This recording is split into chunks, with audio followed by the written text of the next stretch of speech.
আসসালামু আলাইকুম রহমতুল্লাহ। প্রিয় শিক্ষার্থী বন্ধুরা, এখন আমরা যশোর বোর্ড 2016 এর প্রিপোজিশন দেখব। তো আমরা আগে প্যাসেজটা পড়ে অর্থ সহকারে চেষ্টা করি। আর teacher is an architect dash a nation. ঠিক এর পূর্ববর্তী যে ক্লাসটা আমরা করলাম, অর্থাৎ যে প্যাসেজটা করলাম, সেইখানে আমরা শিখেছি যে র বা এর অর্থ হলে কি প্রিপোজিশন বসে।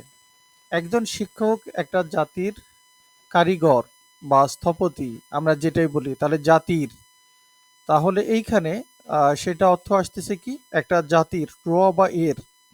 তো র বা এর অর্থ আসলে সেই ক্ষেত্রে আমরা কি করব, অর্থাৎ সেই ক্ষেত্রে আমরা প্রিপোজিশন অফ ব্যবহার করব।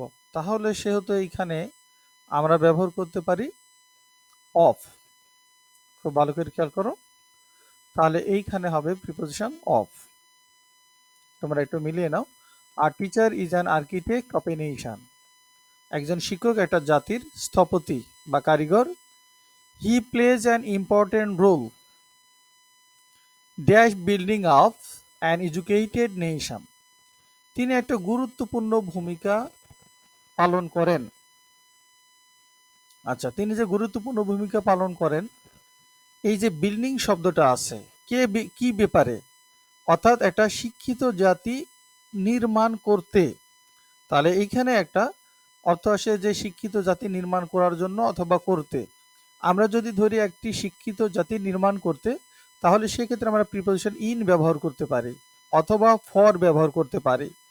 তো আমার কাছে যেটা মনে হয় ইন ব্যবহার করলেই অনেকটা ভালো হয়, ইন।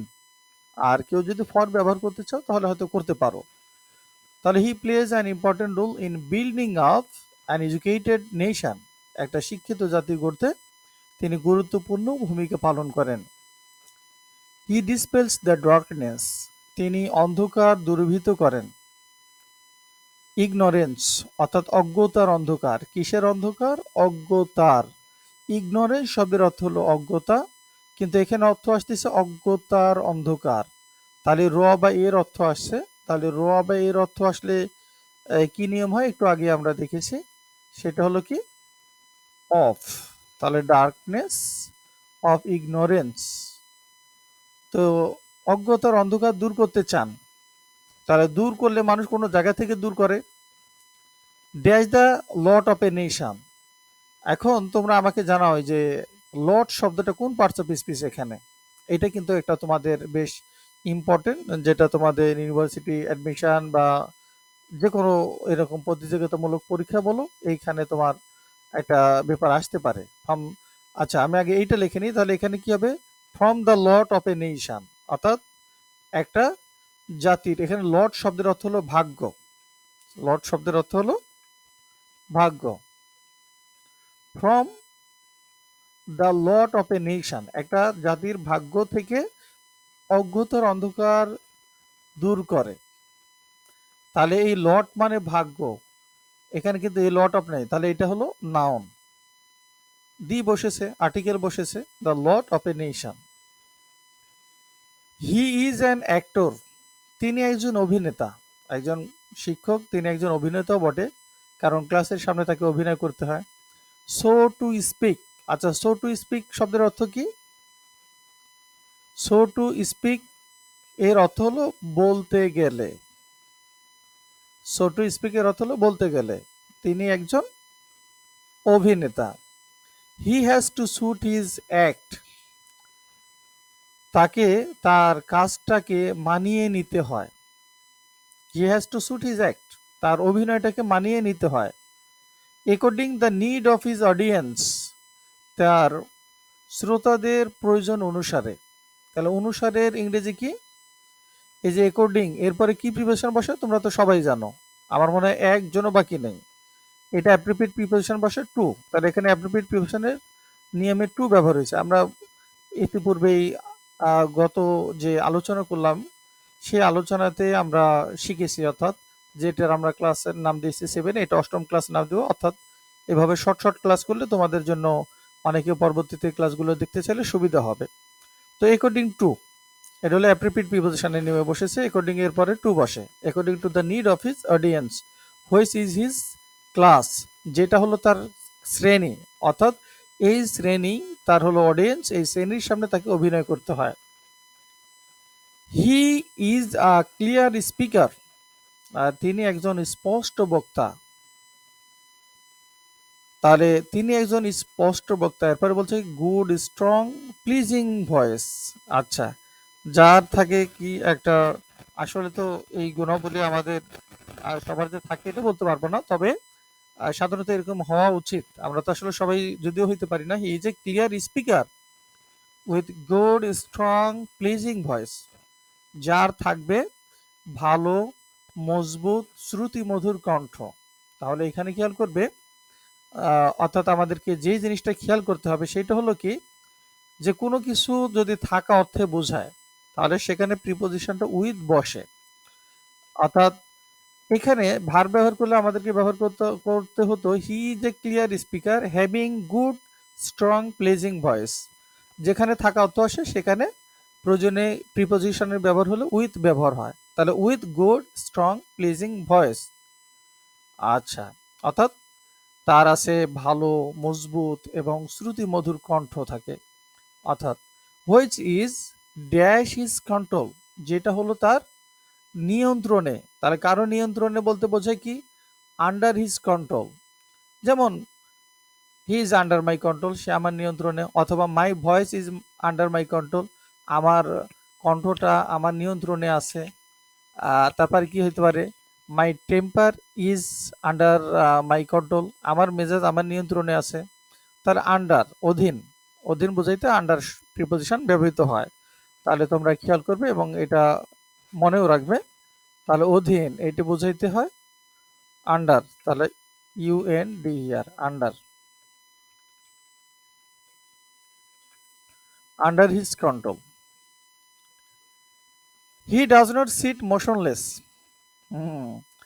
হিজ ক্লাস, তিনি তার ক্লাসের সামনে গতিহীনভাবে বসে থাকেন না। যিনি একজন ভালো শিক্ষক, তিনি তার ক্লাসের সামনে বসে থাকেন না। তাহলে ক্লাসের সামনে বসে থাকেন না, তাহলে সামনের ইংরেজি সেখানে কি হইতে পারে? একটা হইতে পারে ক্লাসের সামনে গতিহীন বসে থাকে না, অথবা তার ক্লাসে তিনি বসে থাকেন না। He does not seat motionless, অর্থাৎ গতিহীনভাবে ক্লাসে বসে থাকে না। তাহলে একটা এখানে প্রিপোজিশন হইতে পারে ইন। আর আমার কাছে আরেকটা যেটা মনে হয় সেটা তোমরা ব্যবহার করতে পারো। সেটা কি জানো? সেটা হলো যে একটা হলো বিফোর হিজ ক্লাস, তার ক্লাসের সামনে। অর্থাৎ বেশিরভাগই দেখা যায় যে অনেক সময় আমরা কি করি, যে তোমাদের সামনে দাঁড়িয়ে ক্লাসগুলো নিয়ে থাকি আর তোমরা থাকো আমার সামনে, সামনাসামনি। আবার কি হতে পারে ক্লাসের মাঝে, এটাও বোঝা যেতে পারে। তাহলে অর্থাৎ শ্রেণী কক্ষকে যখন বোঝাচ্ছে, আর ক্লাস বলতে যখন স্টুডেন্টকে বোঝাচ্ছে তখন এই অর্থ নিলে বিফোর হবে। আচ্ছা, তাহলে বিফোর হিজ ক্লাস অথবা in his class. Everybody has something valuable dash him. আচ্ছা, প্রত্যেকেরই, এভরিবডি হ্যাজ সামথিং ভ্যালুয়েবল, প্রত্যেক মানুষের মধ্যে মূল্যবান কোনো কিছু না কিছু থাকে। এভরিবডি অর্থাৎ প্রত্যেকেরই, হ্যাজ সামথিং আছে কিছু না কিছু, ভ্যালুয়েবল ইন হিম তার মাঝে, প্রত্যেকেরই মাঝে মূল্যবান কিছু না কিছু আছে বা থাকে। তাহলে ইন হিম মাঝে বা মধ্যে। A good teacher discover the treasure hidden inside each student. একজন ভালো শিক্ষক যিনি, তিনি আবিষ্কার করেন দ্য ট্রেজার, ট্রেজার অর্থ সম্পদ, হিডেন যেটা লুকাইতে থাকে, ইনসাইড ইচ স্টুডেন্ট প্রত্যেক ছাত্রের মাঝে। আচ্ছা, এই ইনসাইড কিন্তু এখানে একটা প্রিপোজিশন, তাহলে এখানেও কিন্তু একটা গ্যাপ থাকলে থাকতে পারতো, খেয়াল করবে। He also wants the students happy, তিনি চান যে তার ছাত্ররা সুখী থাকুক বা সুখী হোক। And for this he keeps them busy, এই কারণে তিনি তাদেরকে ব্যস্ত রাখেন। তো টিচাররা তোমাদের ব্যস্ত রাখেন তোমাদের কিন্তু সুখী করার জন্য। আ good teacher never hanker dash মানি, একজন ভালো শিক্ষক তিনি কখনো টাকার পিছনে ছুটেন না। Hanker after. তাহলে হ্যাঙ্কারের পরে আফটার হলো অ্যাপ্রোপ্রিয়েট প্রিপোজিশন।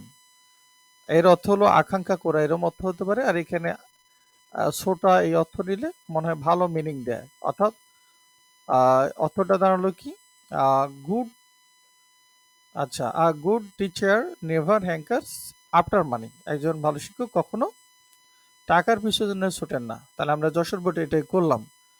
আচ্ছা, এইখানে কার কি প্রশ্ন আছে, এবং তোমরা নিজেরা উইলিংলি যদি আমাকে বলো যে আমার এই কয়টা হয়েছে, তো গুড, ওয়েল অ্যান্ড গুড, আলহামদুলিল্লাহ। না বললেও সমস্যা নেই। তো কেউ কেউ উইলিংলি বলতে চাইলে বলতে পারে। আর কারো কোনো প্রশ্ন আছে কিনা দেখো তো, দেখি এখানে কারো কোনো, যে এখানে বুঝতে সমস্যা এরকম কিছু আছে।